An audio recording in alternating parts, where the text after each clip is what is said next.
A decade after its first ever hearing, the International Criminal Court made history in January this year when former Ivorian President Laurent Gbagbo became the first ever head of state to stand in its dock in The Hague. But critics say it's obsessed with targeting only African leaders, and several member nations of the African Union are threatening to pull out. So is the ICC selectively biased against Africa and giving Western governments a pass? Or would shutting the whole thing down be a blessing for war criminals and human rights violators across the globe? To debate this, I'm joined here in the studio by Luis Moreno Ocampo, the first prosecutor of the International Criminal Court, and from Kampala by Professor Mahmoud Mamdani of Columbia University, who has long critiqued what he calls the politicized justice of the ICC. Thanks for joining me in the arena, gentlemen. Luis Moreno Ocampo, what do you say to African governments who say they have no confidence any longer in the ICC because the ICC is now a tool of rich and powerful states in the West and is therefore only interested in prosecuting Africans? It's hypocrisy. It's hypocrisy. African bias was invented by President Bashir to cover up his genocide. President Bashir of Sudan. President Bashir of Sudan, which is ongoing. It's an ongoing genocide in Sudan, and we are doing nothing. Where are the African leaders controlling Bashir in Sudan? Nowhere. But it's not just the Sudanese who are making this argument. The Ethiopian foreign minister said last year that the ICC is no longer a court for all. It's fantastic. Look, we're in Africa for two reasons. The crimes, the most serious crime under ICC jurisdiction are in Africa. And African leaders joined the ICC first, and in addition, African leaders requested the court intervention. We're in Africa because Uganda, Congo, Mali, Ivory Coast, Central African Republic twice, all these countries request the co-intervention, Comoros, and then they came to the ICC and they request our intervention. Mahmoud Mamdani, Africa is where the worst crimes occur. African governments all happily signed up to the ICC. They requested the ICC to get involved. There is no bias here, and it's hypocrisy to say otherwise, says Luis. African countries joined the ICC almost sort of unthinkingly, I would say. Experience has taught us a lesson. Why unthinkingly? They were unthinkingly because of one reason, which is that when you target a head of state, you are not just targeting an individual as an alleged perpetrator, you are also targeting the sovereignty of the country. No. If you take the US, for example, if the president of the US commits a crime, you cannot take him to court. He has to be impeached first, and he can only be taken to court as a private individual. The ICC targets not only perpetrators, but Africa's sovereignty. Yes, head of state. That is not acceptable. I'm sorry. And should not be acceptable. Mahmoud, Nobody they signed should be it. tried as They signed it. The treaty is very clear. There is no impunity. I know they signed it. They signed it, they read the statute and they signed it, and in fact, Mandela was the one pushing for it. This is a map organized by Uppsala Institute showing where the crimes are committed. And when you see where the crimes are committed today, many are in Africa, many are in Asia. So in Asia, ICC is not there. In Arab world, ICC is not there. In Africa, yes, because African countries signed it. That's all the point. ICC, this is the map of the countries. Hold on, you're not only going after signers, though, are you? You go after Sudan, didn't sign it. No, Libya didn't sign it, but you've indicted Gaddafi and Bashir. The prosecutor can just go to countries who sign it. But in addition, the Security Council can refer situation, and they did it in Libya and Darfur. But you know what happened? There were 5 African countries in the Security Council moment. How they vote? They vote in affirmative. So South Africa, Nigeria, Benin, Gabon, and Tanzania, the 5 countries vote in favor of ICC. So the idea that ICC jumped on Africa is wrong. African leaders were concerned about crimes committed in Africa, and they were asking ICC to help. And now what's happening is those committing crimes are prevailing. Well, let's put that point to Mahmoud Mamdani. He's saying most of the crimes, a lot of the crimes are in Africa, the worst crimes. African governments have signed up to it. I mean, the ICC chief prosecutor right now is from Gambia. I don't know if the worst crimes in the world are being committed in Africa. Right now, it seems to me, if you looked at the last 20 years, the worst crimes have been committed in the Middle East. But of course, the ICC will never be able to touch it because a certain member of the Security Council will not allow it to touch. But does it blame the Security Council, not the ICC? These are beyond. No, but look, it says something about the ICC, not just blaming the Security Council, because the ICC promised us rule of law.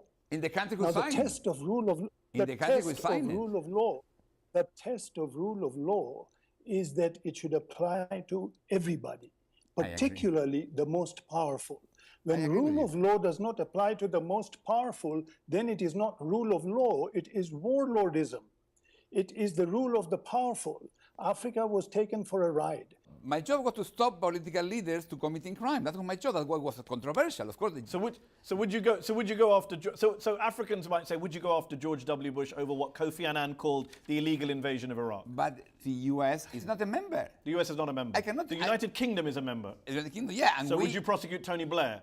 if I have crimes to do, and if two conditions: crimes committed, and they are not conducting proceedings. Well, they're not conducting proceedings in the UK. They were conducting proceedings now. There are no legal proceedings against Tony Blair in the UK. No, not against Tony Blair, against lower level. I'm But asking now- about Tony now- Blair, head of state, to use but Mahmoud's that- point. That's the point. Let's take an example. But- Britain is signed up. but- Tony Blair has been accused by many people of breaking international law. Yeah. Did you show any interest in prosecuting him when you were in charge? We tried to collect information about the crimes committed, and we found no connection between Blair and the crimes, and we So collected. you did investigate Tony Blair? We conduct preliminary examination on that. So you would if you had the evidence go after someone like Tony course. Blair, but you can't touch Vladimir Putin over No. Ukraine, you can't touch Hu Jintao over Tibet, you can't touch George W. Bush over Iraq. That's what you're saying, is it? How are you an international criminal court if you can't go over three of the most powerful come on. nations in the world? It's a beginning. It's like when you say, So eventually we will be able to get the Chinese and the Russians and the Americans. In and 40 years will change, but it's the beginning. It doesn't embarrass you, just come back to an earlier issue we were discussing, it doesn't embarrass you when the judge and the prosecutor issue these warrants, issue these summons,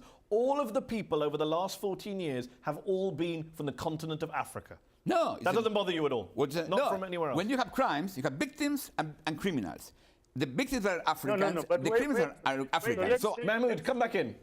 What was going on in Sudan was a civil war. yes. In So a civil war, and African conflicts are civil wars. In civil wars, victims and perpetrators change sides. Violence is not a for you it's standalone okay. The event. genocide in Darfur is okay for Just you. a minute, just a It's minute, okay, just a genocide in minute. Darfur. just That's what a you're minute, saying to just me. a minute, just a minute. Violence is not a standalone event. There is a cycle of violence. Before the ICC got there, there was a UN Commission of Inquiry. And the UN Commission of Inquiry concluded that this was a civil war where there were perpetrators on both sides. And any even-handed handling of that situation required that the worst of the perpetrators on both sides be put on trial. Second thing the commission agreed was that there was no genocide. Genocide was a charge put up by the Save Darfur movement and the ICC together. Okay, and this was a political charge. It was a political charge. And Moody is saying, I not prosecute both sides in Sudan. It's wrong. In Darfur, I prosecute militia rebels. I did it. So she's telling me something wrong. And the fact is, political leaders in Africa and everywhere have to understand crimes are not part of the political life. That's the limit. That's the limit they cannot cross. Okay, Mahmoud?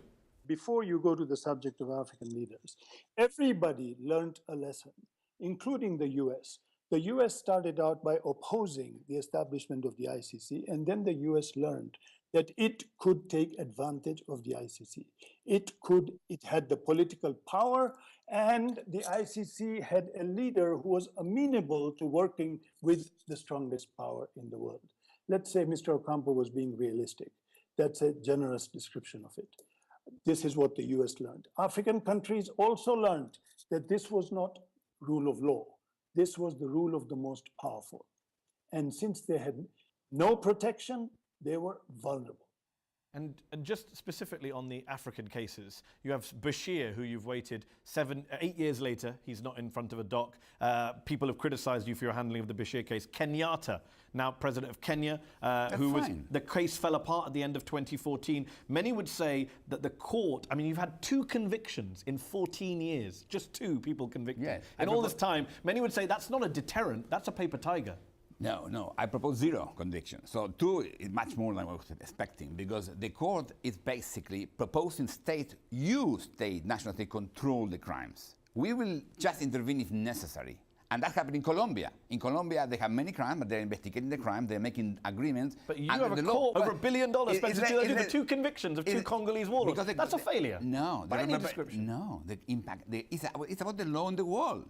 Well, in each case of the ICC impacting 2.5 billion people living in state members of the ICC. Mahmoud, before we finish, let me ask you this. If I assume you would be happy to see the ICC shut down in The Hague tomorrow, what would you put in its place? Anything? I would put two things in its place. First, I would acknowledge that political violence requires a political solution. That the violence of civil wars powerful. is listen. The violence of civil wars is political violence. Second thing is criminal violence. Criminal violence is something that needs a court, but a court cannot exist without a viable political system. A viable political system is one which will hold everybody accountable. The problem that we have globally today is that we don't have a global political system which holds the most powerful players accountable. That's why we have to So invent it. this is the nut that has to be cracked. Okay. If you put the cart before the horse, then the court is going to be a kangaroo court. Okay, gentlemen, we'll have to leave it there. Thank you very much for joining me in the arena. That's our show. Up Front will be back next week.